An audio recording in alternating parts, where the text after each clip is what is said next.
we're at the section of the build, part of the build where everything is slow going, to say the least. Just wrapped up the brakes. That probably took a lot longer than it should have because well, number one, was overly anal with the routing of the brake lines, which is odd because you're not going to see probably 90% of it, but it looks really nice from with the car being essentially naked. But that took a very long time. Did add a line lock, which added a little bit more steps as far as running the lines, and a proportioning valve for the rear brakes so that I can adjust those on the fly. Probably won't, but I can adjust them so that bias the brakes one way or another depending on driving conditions. So now we're at the point where we are ready to start installing the chassis wiring harness. And it's funny because it doesn't really say much in the manual. I'll show you what it says here. So, chassis wiring harness. Routing and instructions are held with the harness. So, complete separate set of instructions. And that box is this one here. So we'll open that up and go through it and see what we can accomplish.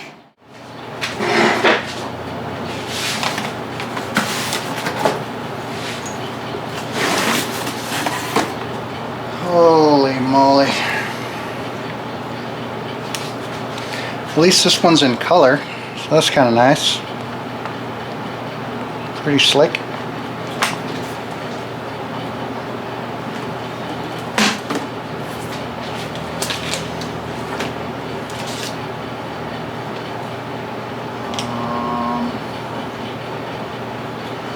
I don't know why that's in there.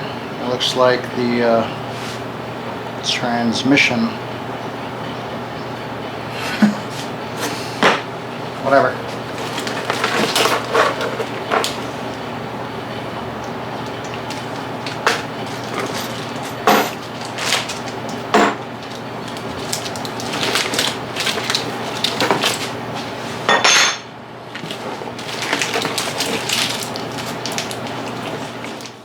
So we might have a problem.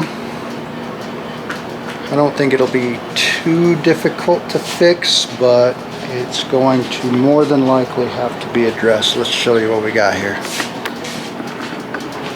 So right here, this brake line right here might be in the way, more than likely is in the way of where the fuse panel goes. So the fuse panel goes in here from underneath. This is the plate that the fuse panel goes to. So it sits over there. But this thing goes in here, I think like this.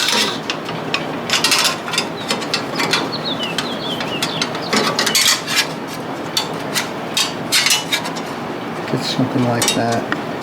I don't know. It goes in there. But you can see right down there the brake line's kind of in the way. Not bad. We'll see. We'll get the fuse panel mounted up to this and kind of see what the fit is and the interference is going to be like. But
So we're ready to mount this inertial switch, and from what I understand, in the case there is a rollover, it's supposed to remove power, so it will basically open when the car flips over.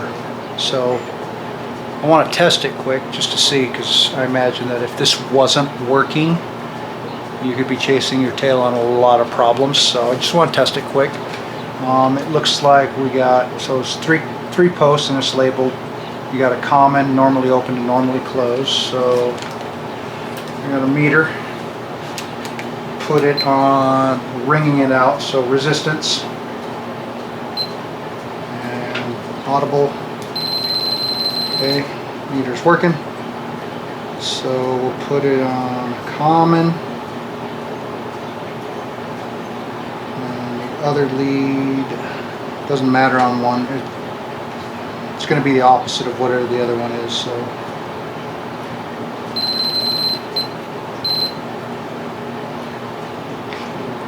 do this. Okay.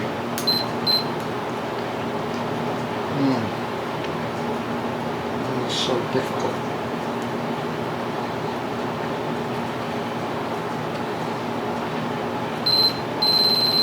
There we go. So it's made. And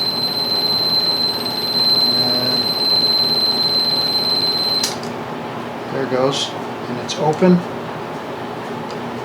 Right side up. And press it, and it's made again. So it looks like it's working.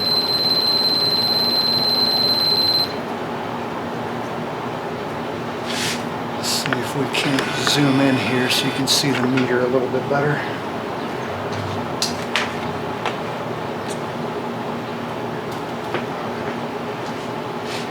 So common.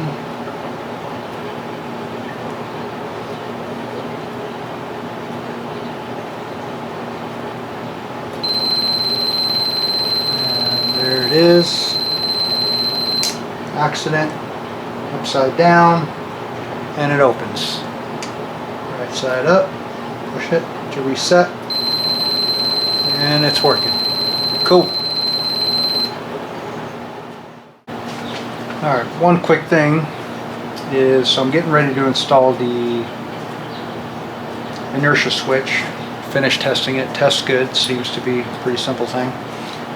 It says to install it with the self-tapping screws provided with the harness. Well, the harness came with these screws here, these really long self-tapping screws, and I'm just not really a fan of self-tapping screws. So I'm going to use riv nuts, because I really like using the riv nut tool, and run some 1024 screws into that. So it's basically going to be like that, riv nut. So we'll get those holes drilled and get the inertial switch mounted up.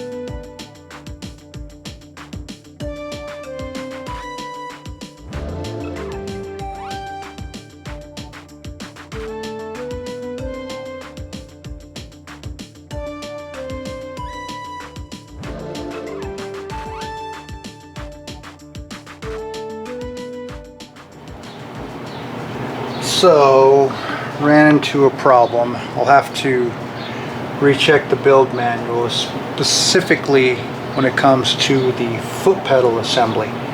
So I was getting ready to check the brake switch and the clutch switch operation, make sure that the switches are working as they should, and then get them kind of pre-adjusted. And I noticed that there was no way that the switch was going to make contact with the brake pedal. The brake pedal for sure, possibly the clutch pedal, But I just spent a couple minutes addressing the brake pedal one because it was definitely way short, and I'll revisit the clutch one here, but let me show you what's going on. Let's spin the camera around. Hopefully there's enough light that you can see here. So we got the pointer or something. So the brake pedal we just changed here. So there's the bracket for the brake switch. It was on this side. I just switched it over to the other side because the switch wasn't long enough to make contact. Now I got like an extra, I don't know, half an inch or so to where it will, let's see here.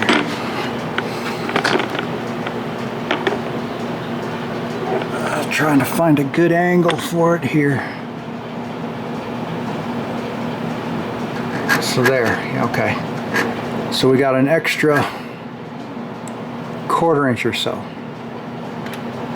Now the switch, I can adjust it and it'll make or break. I'm pretty sure that the build manual had me put it on the other side. Maybe I misread something. No big deal. It's not the end of the world, just a pain in the butt to adjust. But I'll check the clutch pedal to see if this one here also needs to be swapped over. And the tough thing is you can't get a screwdriver back in there very well. Not even one of these dilly-whoppers. So I ended up, luckily the head's big enough that I can grab it with needle nose vice grips, and that worked. I was able to spin it off and reattach it. So no harm, no foul, but I'm going to check on the clutch part now. Okay, so we got the switch brackets swapped over, both of them. The clutch would have worked, but it would have been close and there would have been little to no room for adjustment whatsoever, and I want to have a little bit of room. So I'm going to install the switches now and get it lined up. So it's really difficult to get a camera in there, so what I think I'll do is I'll hook up a meter to the switch. That way you can see when it's adjusted right. So I think that's what I'll do, and I'll try to talk through it while we are installing. Alright, so we got the meter in.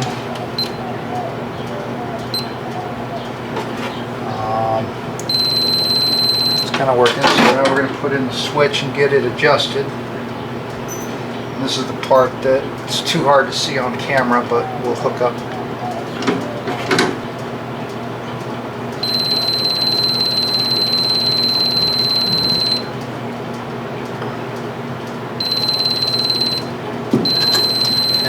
So it's going to work. You just need to make some small adjustments, but we'll get this thing in.